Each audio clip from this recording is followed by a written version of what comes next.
Assalamualaikum warahmatullahi wabarakatuh.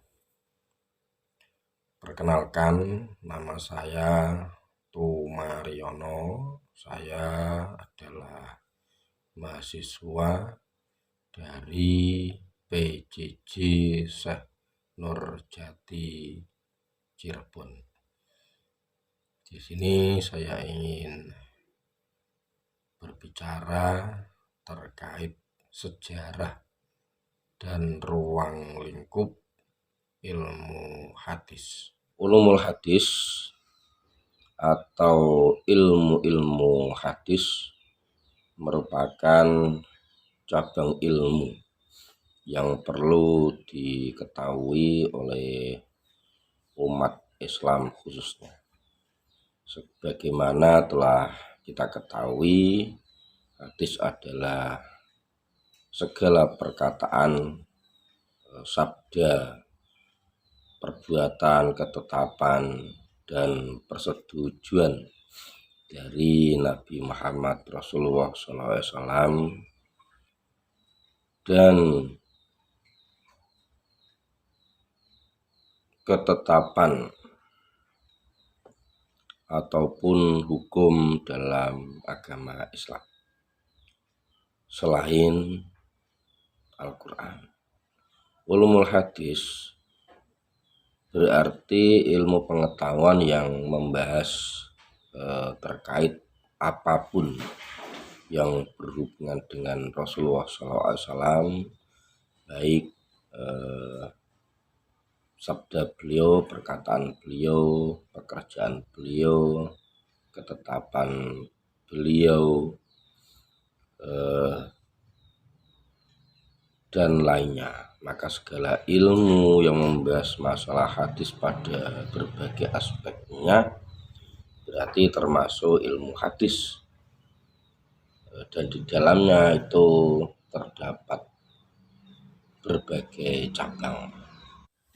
Adapun untuk fase historis sejarah dan penulisan hadis itu ada fase Rasulullah SAW, kemudian sahabat, kemudian tabi'in, dan fase abad ketiga Hijriah. Ilmu hadis itu ada riwayah, ada juga diroyah.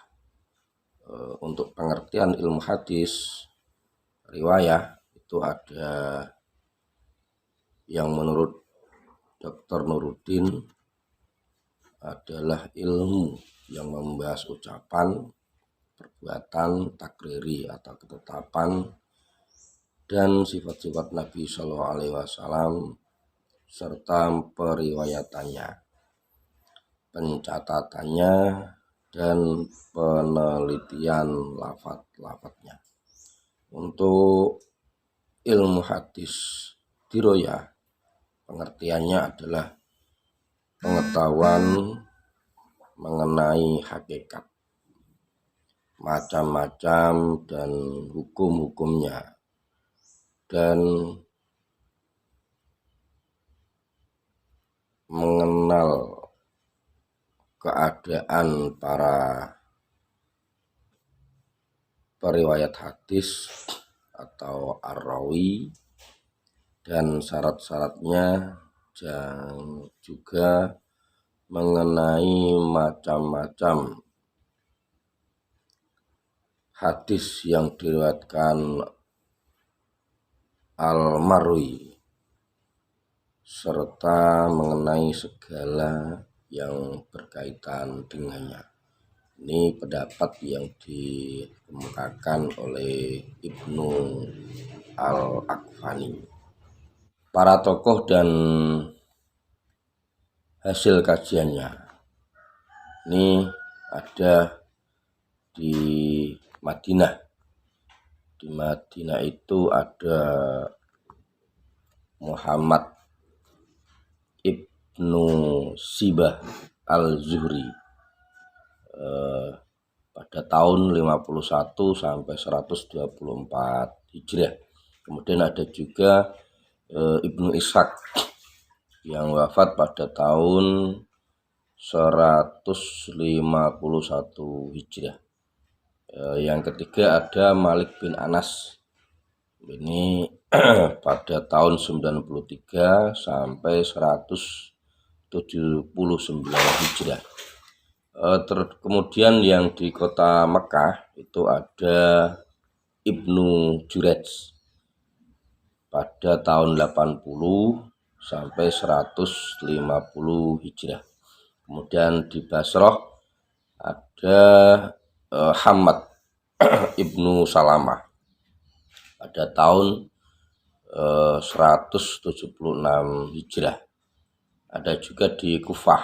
Kufah itu Sofyan As-Sauri pada tahun 1061 Hijriah. Muhaddis besar abad ketiga Hijriah. Yang pertama itu ada Imam Bukhari pada tahun 194 sampai 256 Hijriah.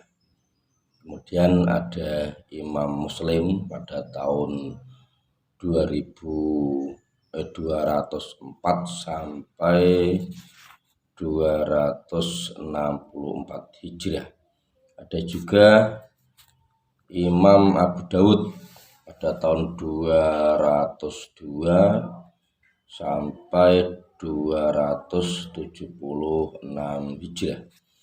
Kemudian ada Imam At-Tirmidzi pada tahun 209 sampai 279. Kemudian ada Imam Nasai pada tahun 215 sampai 303 Hijriah. Yang terakhir Imam Ibnu Majah pada tahun 209 sampai 273 Hijriah. Karya tulis kitab hadis itu ada Muwatta karyanya Imam Ibnu Malik. Kemudian ada juga Musannaf karya Abdul Ar-Razzaq. Ada juga Musnad karya Ahmad Kutub As-Sittah. Sejarah hadis prakodifikasi. Hadis pada masa Nabi Muhammad Rasulullah SAW, periode ini disebut Ashr al-Wahyi wa at-Takwin.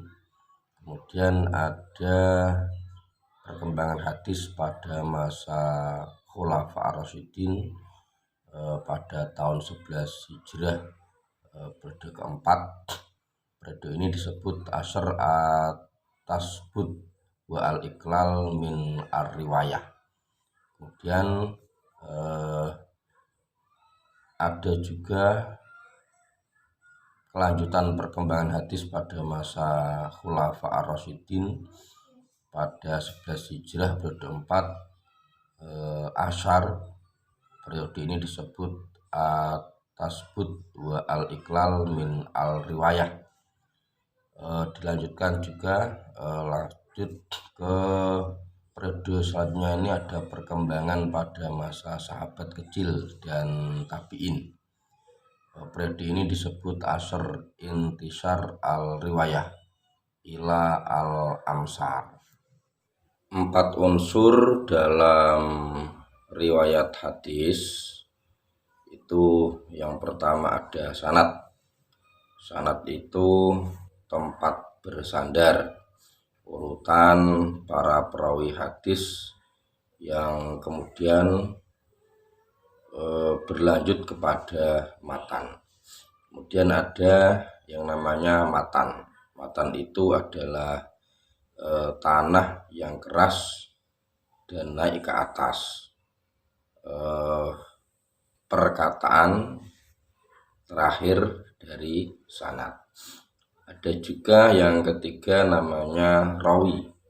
Rawi ini orang yang menyampaikan atau menuliskan dalam suatu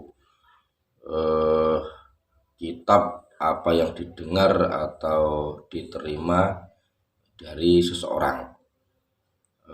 Kemudian yang keempat itu mukharij. Mukharij adalah orang-orang yang menukilkan hadis dari suatu kitab atau musnad ke kitab lain. Istilah-istilah dalam ulumul hadis. Yang pertama itu ada yang namanya hadis. Yang namanya hadis itu adalah segala sesuatu yang disandarkan kepada Rasulullah Nabi Muhammad Shallallahu Alaihi Wasallam, baik itu berupa perkataan, perbuatan, pengakuan atau takriri, atau sifat akhlak dan fisik. Kemudian ada yang namanya as-sunnah. As-sunnah ini segala yang dinukilkan dari Nabi Shallallahu Alaihi Wasallam, baik perkataan, perbuatan maupun takrir, pengajaran sifat, perilaku, perjalanan hidup Nabi Shallallahu Alaihi Wasallam sebelum diangkat menjadi Rasul maupun sesudahnya. Yang ketiga ada yang namanya khobar. Khobar ini kalau kita bicara hadis itu berasal dari Nabi Muhammad Shallallahu Alaihi Wasallam. Sedangkan khobar adalah selain dari beliau Shallallahu Alaihi Wasallam.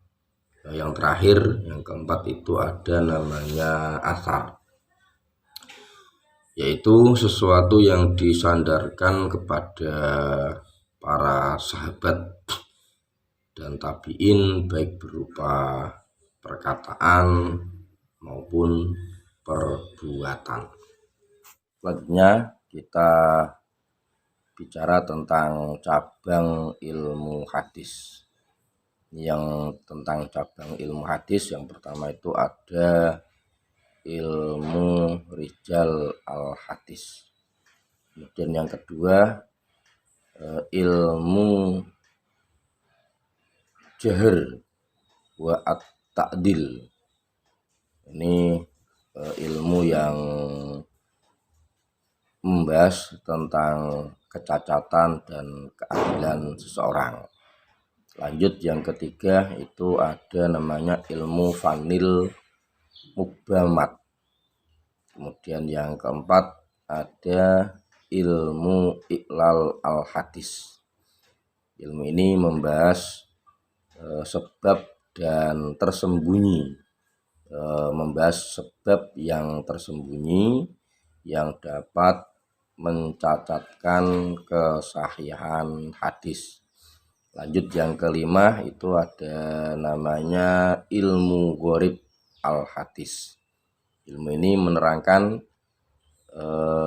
makna kalimat yang terdapat dalam matan hadis yang sukar diketahui maknanya dan jarang dipakai oleh umum.